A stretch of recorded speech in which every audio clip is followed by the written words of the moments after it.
Ito ay isang panawagan naman ang naisipan ng isang kapamilya natin na kailangan ng tulong para sa kanyang operasyon. Lingkod kapamilya at hindi Paul Hernandez.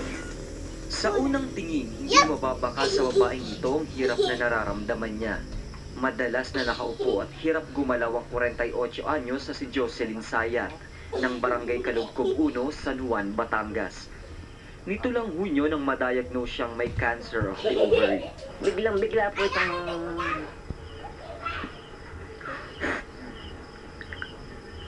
amayat po ako. Bigla ako nang hina. Hindi makatai. Hindi na rin niya nagawa pang makapagtrabaho muli. Sa bahay na ito na lamang umiikot ang buhay ni Jocelyn. Masakit din daw para sa bunso niyang kapatid na si Janice ang kalagayan ng kanyang ate. Naiiyak po katulad po pag dumadaing. Parang ako po yung nahihirapan. Kasi kasama po siya sa bahay. Ako po yung sasaktan. Ayon pa kay Janice, 4 na ospital na rin ang pinag-check-upan ng kanyang kapatid.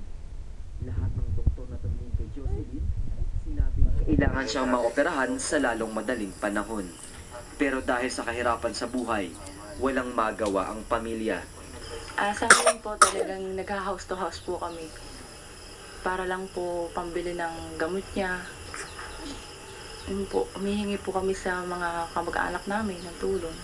Panawagan ngayon ni Jocelyn sa mga kapamilya nating bukas palad at handang magpaabot ng tulong. Ako po'y nananawagan sa mga nanonood ngayon. Humihingi po ako ng tulong. Na sana po ako na-operahan lang. Kasi ako po'y hirap na din sa nararamdaman ko ito. Nagumula po kaming kupira-pira.